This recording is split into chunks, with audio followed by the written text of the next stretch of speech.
Times Square, 1950s.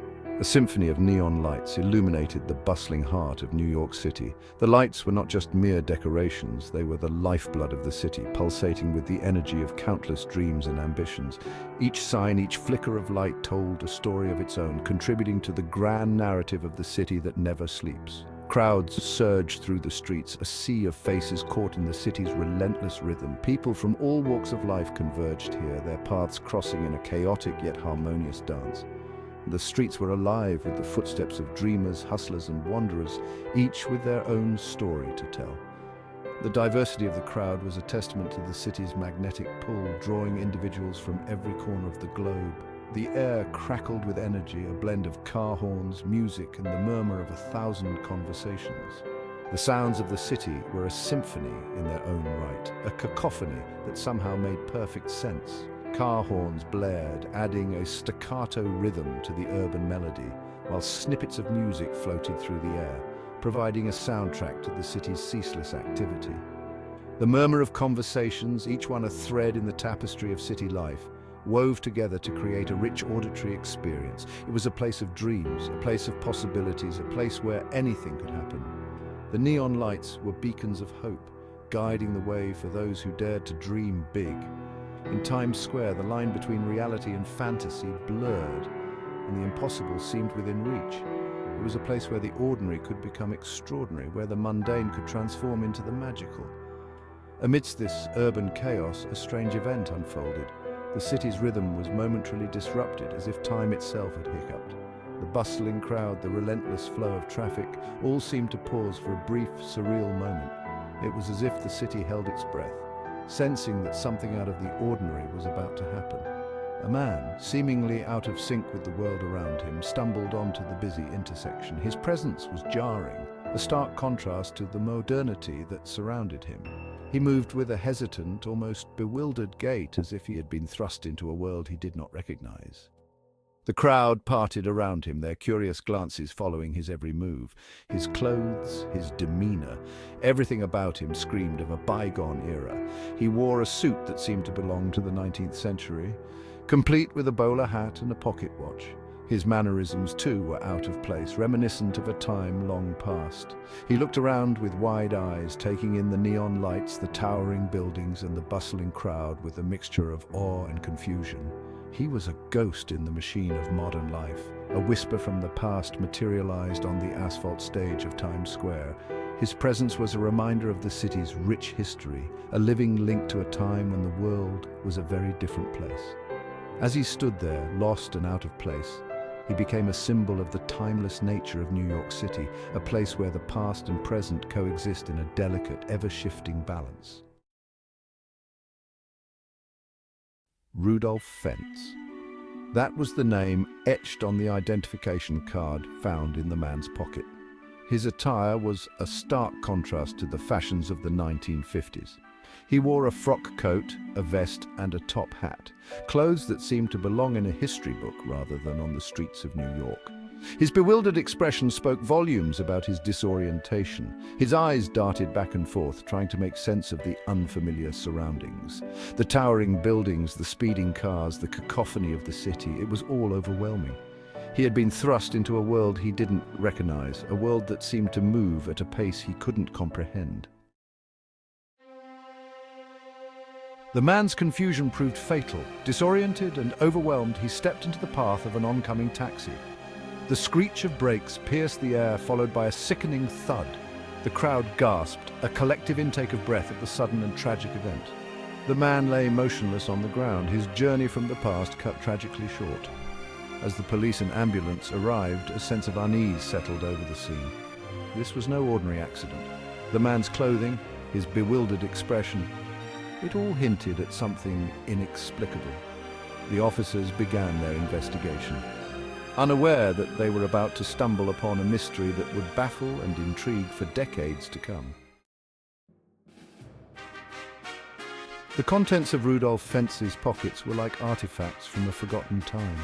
Each item he carried seemed to whisper secrets of a bygone era, a time when life moved at a different pace and the world was a vastly different place.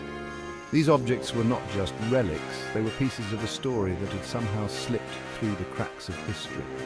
He carried a copper token for a beer, its design unlike anything used in modern bars. The token was worn, its edges smoothed by countless hands over the years. It was a small, seemingly insignificant object, yet it held within it the essence of a time when such tokens were a common currency in local taverns and pubs. A bill for the care of a horse and carriage, issued by a livery stable that had long since vanished. The paper was yellowed with age, the ink faded but still legible. It was a reminder of a time when horses were the primary mode of transportation and livery stables were bustling hubs of activity. This bill was more than just a piece of paper, it was a snapshot of daily life in the 19th century. A letter, dated June 12, 1876, addressed to a Mr. Rudolph Fentz at an address that no longer existed. The letter was written in elegant, flowing script, a style that had long since fallen out of favor. It spoke of personal matters, of family and friends, of events that had long since faded from memory.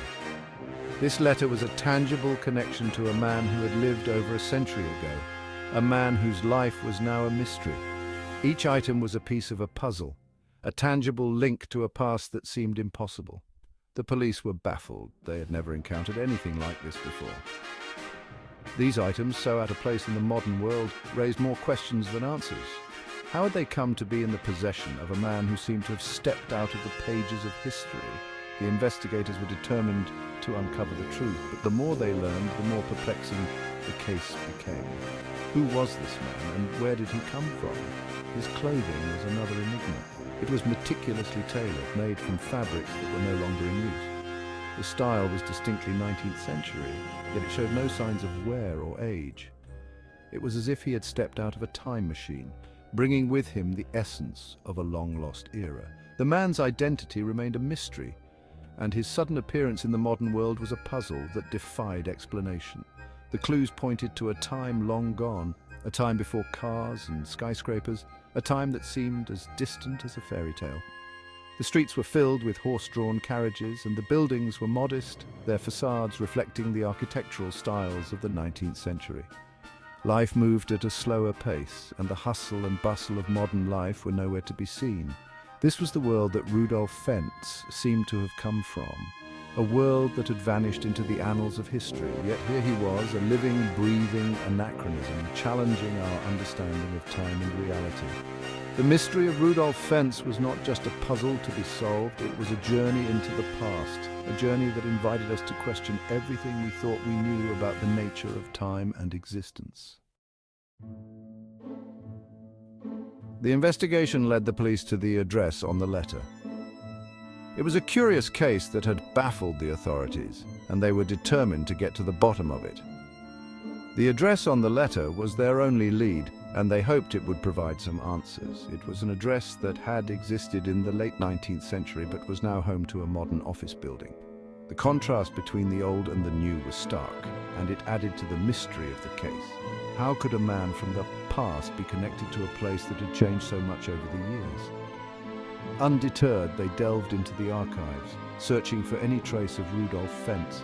The archives were a treasure trove of historical documents, and the officers knew that if there was any information to be found, it would be here. They spent hours combing through old records, hoping to find a clue that would shed light on the mystery. Their efforts were rewarded, but the truth was stranger than anything they could have imagined. They found a document that seemed to defy logic and reason, a piece of the puzzle that made the case even more perplexing. It was a discovery that would change everything they thought they knew about the world. They found a missing person report from 1876, a report that matched the description of the man killed in Times Square. The report detailed the disappearance of Rudolph Fentz, a man who had vanished without a trace over 70 years ago.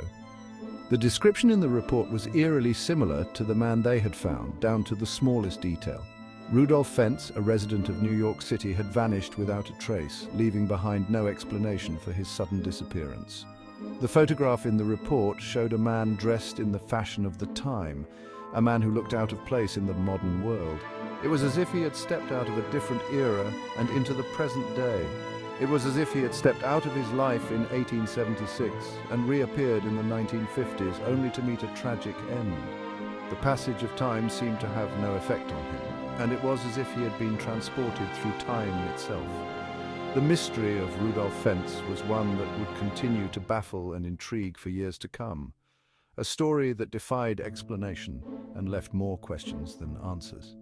The police officers were left with more questions than answers. How could a man from the 19th century appear in the 1950s? Was it a case of time travel, or was there a more rational explanation? The case of Rudolph Fentz became a topic of intense discussion and debate among the officers, each trying to make sense of the impossible. The story of Rudolph Fentz soon made its way into the newspapers, capturing the imagination of the public. Headlines spoke of time travel and mysterious disappearances, and the case became a sensation. People were fascinated by the idea that a man could travel through time, and the story of Rudolph Fentz became a legend. As people read about the case, they were left with a sense of wonder and curiosity. Could it be true? Was it possible for someone to travel through time? The case of Rudolph Fentz challenged everything people thought they knew about the world, and it sparked a fascination with the mysteries of time and space.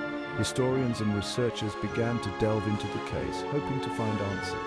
They examined old documents and records, looking for any clues that could explain the mystery. The case of Rudolph Fentz became a subject of serious study, and it continued to intrigue and baffle those who sought to understand it. The passage of time only added to the mystery. As the years went by, the case of Rudolph Fentz remained unsolved, a puzzle that defied explanation. The ticking of the clock served as a reminder that some mysteries may never be solved, and the story of Rudolph Fentz became a timeless enigma. Even today, the case of Rudolph Fentz continues to captivate and intrigue. Modern-day detectives and researchers still look into the case, hoping to find answers that have eluded their predecessors.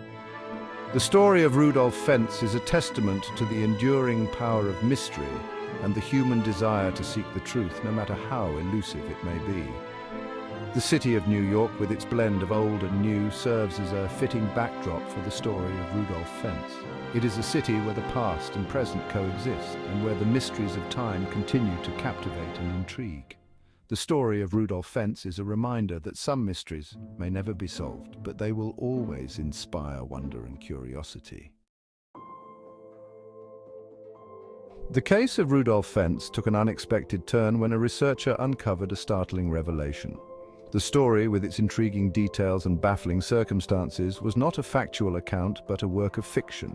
It originated from a 1951 short story titled "I'm Scared" by Jack Finney, a master of science fiction and fantasy. Finney's story, later reprinted under the title "The Third Level," explored themes of time travel and the allure of escaping the pressures of modern life. The tale of Rudolph Fentz, though fictional, tapped into a deep-seated fascination with the unknown, blurring the lines between reality and imagination.